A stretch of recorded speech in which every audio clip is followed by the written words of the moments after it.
నమస్తే, welcome to BRK. నేను పద్మ. ఈ రోజు మనతో పాటు ఉన్నారు senior orthopaedic surgeon doctor Ram Prasad Kancharla గారు. నమస్తే డాక్టర్ గారు. నమస్తే మేడం. ఈ మధ్య కాలంలో మనం కొన్ని ప్లేసెస్ లో చూస్తాం, హైట్ పెరగడం కోసం చేయించుకుంటున్నారు సర్జరీస్.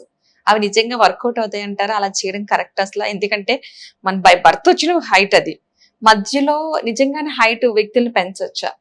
చాలా మంది కుర్రోళ్ళు చేయించుకుని ఫెయిల్యూర్ అయ్యి. కాంట్రవర్షియల్ టాపిక్ అమ్మా. డెఫినెట్లీ హైట్ పెంచే అవకాశం అయితే ఉన్నది. లిజరో టెక్నిక్ అంటాం దాన్ని. అంటే ఎముకని ఒక ఇరగొట్టి బబుల్ గమ్ లాగా మళ్ళీ సాగదీయటం. బబుల్ గమ్ సాగుతుంది కదా అలాగా ఎముకను కూడా మనం అలా ఇరగొట్టిన ఎముకని సాఫ్ట్ బోన్ ఫామ్ అవుతుందండి. మళ్ళీ దాన్ని సాగదీస్తే హైట్ పెరుగుతుంది, మళ్ళీ అది కన్సాలిడేట్ అవుతుంది, నిజమైన ఎముక అయిపోతుంది.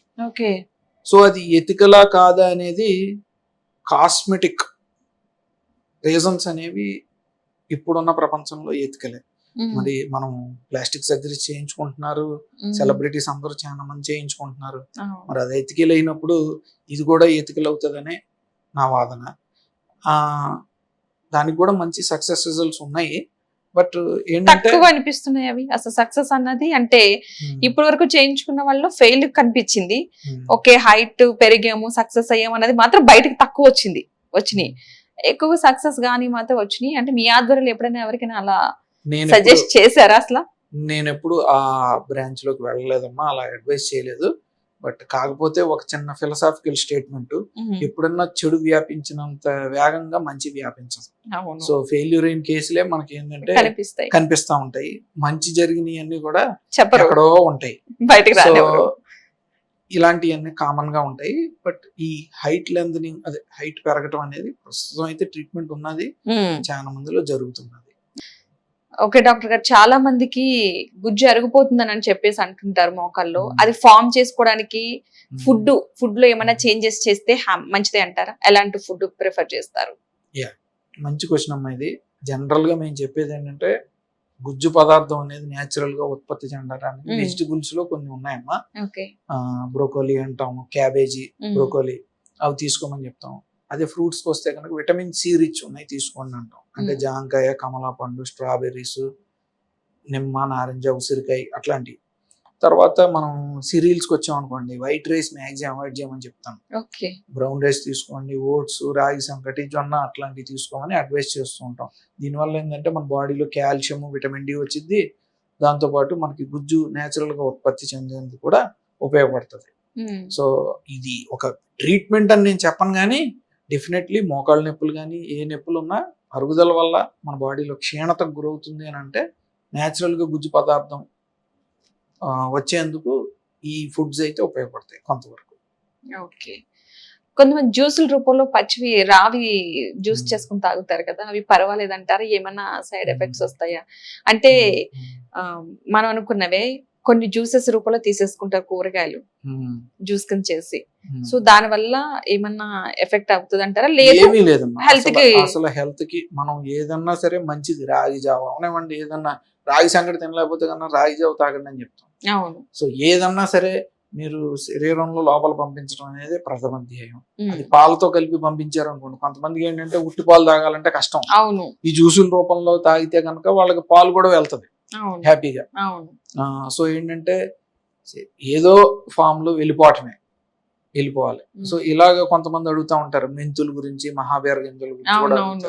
నేను చెప్పేది ఏంటంటే వాళ్ళకు కూడా ఈ రాత్రిపూట మెంతులన్నీ నానబెట్టుకోండి, పొద్దున్న లేచాక మెంతులన్నీ తీసేసి చక్కగా మెంతుల్లో ఉన్నాయి ఆ వాటర్ తాగండి అని. అలాగే మహాబీర గింజలు ఉంటాయి అట్లాంటివి. సో ఇవన్నీ కూడా ఒక రకంగా హోమ్ రెమెడీస్, న్యాచురల్ టిప్స్. పని చేస్తే మన అదృష్టం, పని చేయకపోతే వదిలేసి కొత్తది మళ్ళీ ఇంకోటి చేసుకోవటం.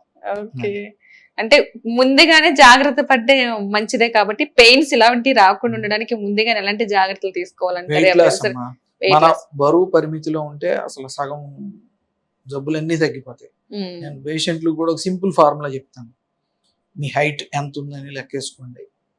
ఉదాహరణకి అదే నా హైట్ ఉంది అనుకోండి, నేను 172 సెంటీమీటర్స్. 172 సెంటీమీటర్స్ అంటే ఒక 100 సెంటీమీటర్లు మైనస్ చేయండి. 172 minus 100, so 172. So 72 is ideal weight నాది. అది నేను 80 పైన ఉన్నాను. సో నేనే ఓవర్ వెయిట్ ఉన్నాను. ఓకే. సో ఏంటంటే అలాగ ప్రతి ఒక్కళ్ళు కూడా వాళ్ళ యొక్క హైట్ పెట్టి ఉండాల్సిన వెయిట్ క్యాలిక్యులేట్ చేసుకోవడం, వెయిట్ కంట్రోల్ చేసుకుంటే అసలు సగం బాడీలో జబ్బులన్నీ తగ్గిపోతాయి. అండ్ ఇంకోటి నేను ఎక్సర్సైజ్ కూడా ఇది మనకి అమెరికన్ హార్ట్ అసోసియేషన్ అలా ఉన్నవండి, లేకపోతే ఇండియన్ మెడికల్ అసోసియేషన్ వాళ్ళు వాళ్ళ ఆర్టికల్స్లో కూడా రాసిన ఈ నివేదికల్లో కూడా చెప్పింది ఏంటంటే డైలీ ఒక 30 minutes ఆఫ్ ఎక్సర్సైజ్ మినిమం చేయాలి 5 days a week. So 30 into 5 150 minutes of exercise అనేది చేస్తే దాదాపు హార్ట్ డిసీజ్ కానీ, బ్రెయిన్ స్ట్రోక్ కానీ, బీపీ కానీ, షుగర్ కానీ అన్నిటికీ రిస్క్ తగ్గే అవకాశం అనేది ఉన్నది అని చెప్పి ఇది నిరూపించబడింది. సో డైట్, ఎక్సర్సైజు, మన వెయిట్ పరిమితిలో ఉంచుకోవడం, ఏ ధర్మసూత్రాలు మంచి ఆరోగ్యానికి. ఎక్సర్సైజ్ అన్నారు కదా, Hmm.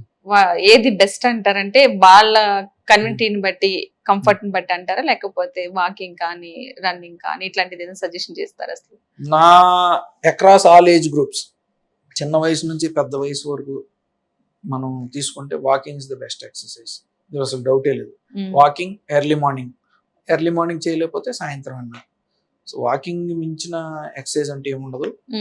లేదంటే సైక్లింగ్, జాగింగ్, స్విమ్మింగ్ అవకాశం ఉంటే స్విమ్మింగ్ చేసుకోమని చెప్తాను.